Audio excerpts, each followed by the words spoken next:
Bonjour, donc on va continuer le chapitre sur la fonction logarithme avec justement sa définition.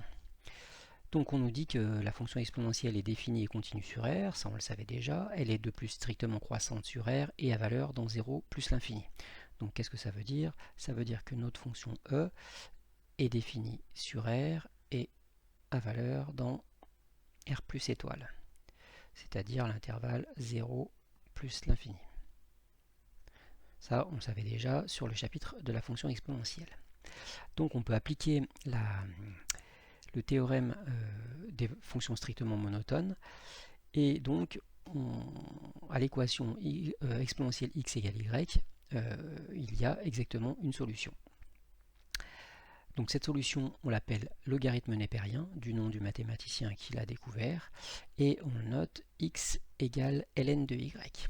Donc qu'est-ce que ça veut dire par rapport à ce qu'on a vu sur les fonctions réciproques? Ça veut dire que R joue le rôle du i, de l'intervalle i, et R plus étoile joue le rôle de l'intervalle j. Donc ça c'est pour la fonction exponentielle. Donc pour la fonction logarithme, ça va être le contraire, c'est-à-dire que on va partir de j et on va aller dans i. Et ça sera pour la fonction logarithme. Donc on note donc ln. Alors à partir de là,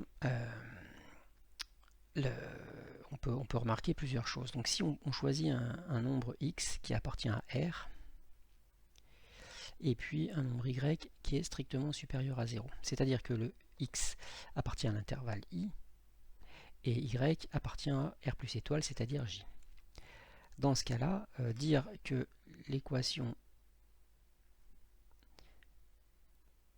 exponentielle x égale y admet une unique solution, ça veut dire que cette équation est équivalente à x est égal à ln de y. Alors si on applique ça à une valeur qu'on connaît, par exemple exponentielle de 0 est égal à 1, et bien ça on va dire que c'est équivalent à 0 est égal à ln de 1, ce qui nous permet d'avoir une valeur remarquable pour la fonction logarithme, c'est-à-dire que ln de 1 est égal à 0. Alors ce qu'on peut remarquer aussi par rapport aux fonctions réciproques qu'on a vu dans la vidéo précédente, c'est que si on a f de f-1 de x, on a vu que ça faisait x. Alors si on applique ça à la fonction exponentielle et à la fonction logarithme, eh bien on va avoir quelque chose comme ça. On va avoir exponentielle de ln de y est égal à y.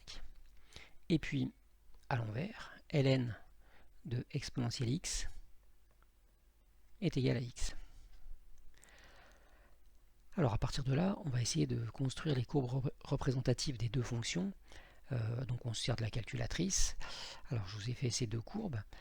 En orange, on a la courbe de la fonction exponentielle. En rouge, la courbe de la fonction logarithme.